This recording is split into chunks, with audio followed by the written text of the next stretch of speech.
Morning students. Class 10 social science में history पढ़ रहे हैं हम।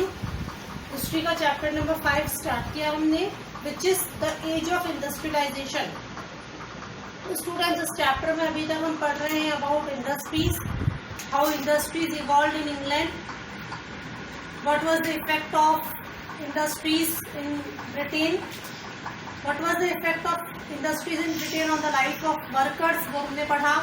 लेबर्स की लाइफ की कंडीशन हमने पढ़ी। नेक्स्ट टॉपिक जो हमने स्टार्ट किया है वो है industrialisation in the colonies. Industrialisation in colonies, इस टॉपिक में हमने जो सब टॉपिक्स पढ़े हैं वो है the age of Indian textile. इसमें हमने पढ़ा था अबाउट पोर्ट्स की, इंडियन टेक्सटाइल की कंडीशन कैसी थी, कौन कौन से पोर्ट्स डिक्लाइन हुए थे और कौन कौन से पोर्ट्स जो थे वो न्यू इवॉल्व हुए थे during British rule in India. उसके बाद में हमने पढ़ा था what happened to the weavers. What happened to the weavers, इस टॉपिक में हमने पढ़ा था कि जो वीवर्स थे, जो जुलारे थे या जो कपड़ा बनाते थे, ऐसे लोगों की कंडीशन किस तरीके की हो गई थी ड्यूरिंग ब्रिटिश रूल। तो इसमें हमने पढ़ा था दैट गुमास्तास को अपॉइंट कर लिया था ब्रिटिशर्स ने, जो कि वीवर्स से कपड़ा लेते थे, क्लोथ को लेते थे, उसकी क्वालिटी को एग्जामिन करते थे। बाद में जाकर जैसे जैसे टाइम आगे बढ़ता गया वैसे वैसे वीवर्स और गुमास्तास के बीच में क्लैशेस होने लगे और बहुत सारे जो वीवर्स थे वो अपने कंट्री को छोड़कर या अपने विलेजेस को छोड़कर अदर कंट्री साइड में जाकर बस गए थे। आज हम नेक्स्ट टॉपिक जो स्टार्ट करेंगे वो है मैनचेस्टर कम्स टू इंडिया। तो स्टूडेंट्स, इस टॉपिक में हम पढ़ेंगे दैट बिजनेसमैन डिफरेंट कंट्रीज से आए इंडिया में और किस तरीके से उन्होंने इंडिया में अपना बिजनेस स्टैब्लिश किया और इंडस्ट्रियलाइजेशन के स्टैब्लिश होने से इंडिया के ऊपर या इंडियन इकोनॉमी के ऊपर कितना इफेक्ट आया।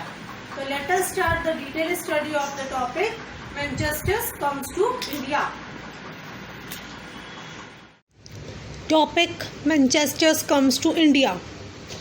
In 1772, Henry Pacello, a company official, had ventured to say that the demand for Indian textile could never reduce, since no other nation produced goods of the same quality. Yet, by the beginning of 19th century, we see the beginning of a long decline of textile export from India.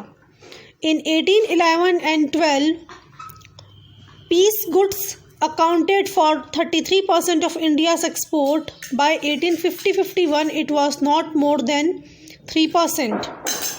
Why did this happen? What were its implications? अब students, इस topic में यह explain किया गया है कि 1772 में Henry पटेलो नाम के एक पर्सन थे जो कि कंपनी के ऑफिशियल थे, यानी कि ब्रिटिश की जो ईस्ट इंडिया कंपनी थी उस कंपनी के एक ऑफिशियल थे। उन्होंने यह कहा था कि इंडियन टेक्सटाइल की डिमांड कभी भी कम नहीं हो सकती। क्यों कम नहीं हो सकती? बिकॉज कोई दूसरा देश उतनी अच्छी क्वालिटी का सामान प्रोड्यूस नहीं करता है। हालांकि उन्होंने ऐसा कहा, मगर उसके बावजूद भी यह हुआ कि जो टेक्सटाइल की जो डिमांड थी इंडिया से वो कम होने लगी, एक्सपोर्ट की जो डिमांड थी वो कम होने लग गई। 1811-12 में 33% एक्सपोर्ट किया जा रहा था, वही एक्सपोर्ट कम होते होते 1850-51 में जाकर सिर्फ 3% हो गया। यानी कि हेनरी पटेलो के कथन के बावजूद भी, हेनरी पटेलो को कहने के बावजूद भी इंडियन टेक्सटाइल की डिमांड क्या हुई? कम हो गई। अब ऐसा क्यों हुआ और उसके इम्प्लीकेशंस क्या थे? तो हम पढ़ते हैं नेक्स्ट पैराग्राफ कि ऐसा क्यों हुआ। तो रीज़न यहाँ पर नेक्स्ट पैराग्राफ में देखने को मिलेगा आप लोगों को। As cotton industries developed in England, industrial groups began worrying about import from other countries. They pressured the government to impose import duties on cotton textile so that Manchester goods could sell in Britain without facing any competition from outside. अब जैसे जैसे industries develop हो रही थी England में, यानी कि cotton industries का डेवलपमेंट जैसे जैसे इंग्लैंड में हो रहा था, वैसे वैसे जो इंग्लैंड के इंडस्ट्रियल ग्रुप थे वो टेंशन में आ गए थे। अब टेंशन किस बात का था उनको? तो टेंशन इस बात का था कि जो है इंपोर्ट अदर कंट्रीज़ में होगा या नहीं होगा। तो उन्होंने अपने देश की गवर्नमेंट को, यानी ब्रिटेन की गवर्नमेंट को उन्होंने ऑर्डर दिया कि वो जो है वो ब्रिटेन में बिना किसी दूसरे देश के कंपटीशन के अपने सामान सेल कर सकें। At the same time industrialist persuaded the East India Company to sell the British manufacturers in Indian market as well.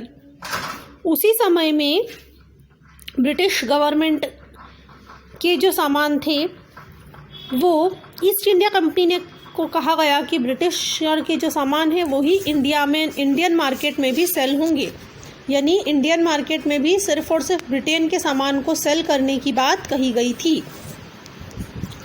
Exports of British cotton goods increased dramatically in the early 19th century.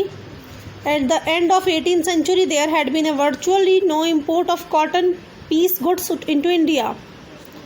अब 19th century जब start होने लगी तब India में cotton जो British company से British के जो सामान थे उनके एक्सपोर्ट के बहुत ज़्यादा डिमांड बढ़ने लग गई।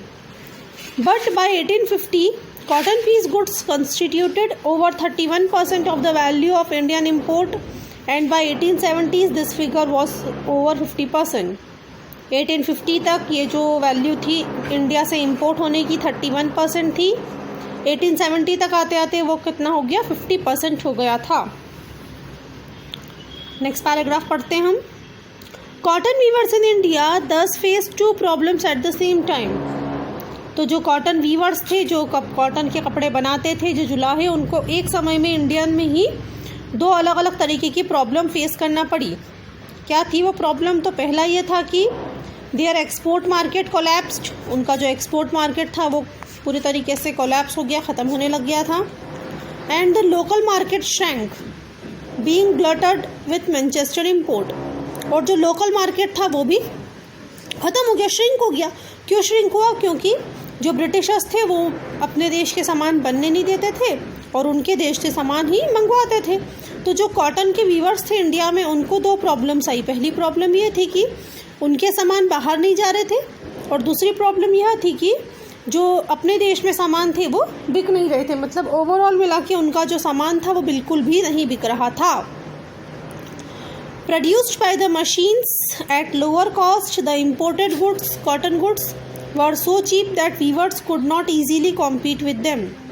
अब मशीन से जो सामान बनकर आ रहे थे वो सामान बहुत ही सस्ते थे, इतने सस्ते थे कि जो हमारे देश के वीवर्स थे उनको बेचारों को बहुत ज़्यादा कंपटीशन उससे फेस करना पड़ रहा था, यानी बिल्कुल भी वो फेस नहीं कर पा रहे थे। यानी वो हाथ से बनाते थे तो थोड़ा बहुत पैसा लेते थे, तो उनको प्रॉब्लम आ रही थी कि जो मशीन के सामान थे वो बहुत ज़्यादा सस्ते पड़ रहे थे।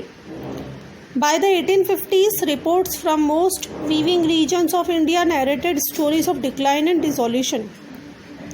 1850 आने तक जो वीविंग रीजन थे, यानी जहाँ पर वीवर्स काम करते थे, वहाँ से स्टोरी आने लगी कि उन्होंने अपना काम ख़त्म कर दिया है, समाप्त कर दिया है।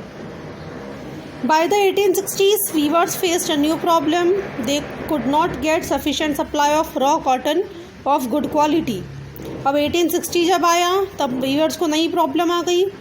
क्या प्रॉब्लम आई? ये प्रॉब्लम आई कि उनको जो अपना कपड़ा बनाने के लिए रॉ मटेरियल चाहिए कॉटन, वो नहीं मिल रहा था।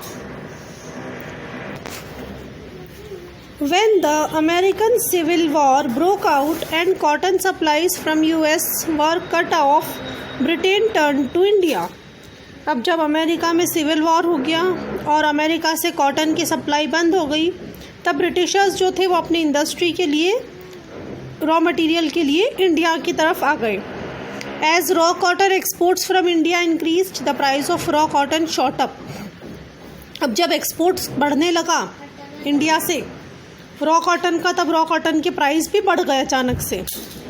Viewers in India were starved of supplies and forced to buy raw cotton at exorbitant price. Thus in situation weaving could not pay. अब क्या हुआ कि जब प्राइस बढ़ गए तो हमारे देश के जो वीवर्स थे वो बेचारे वैसे ही तो सप्लाई कम पड़ रही थी, उनको सप्लाई की शॉर्टेज आ रही थी, और साथ साथ में अब उनको मजबूरी हो गई उनकी कि उनको क्या करना पड़ा, महंगे प्राइस पे ही रॉ मटेरियल खरीदना पड़ा। तो इस तरीके से इस सिचुएशन में उनका जो वीविंग थी, यानी उनका जो कपड़े बनाने का काम था, वो बहुत ज़्यादा नुकसान में आ गया था।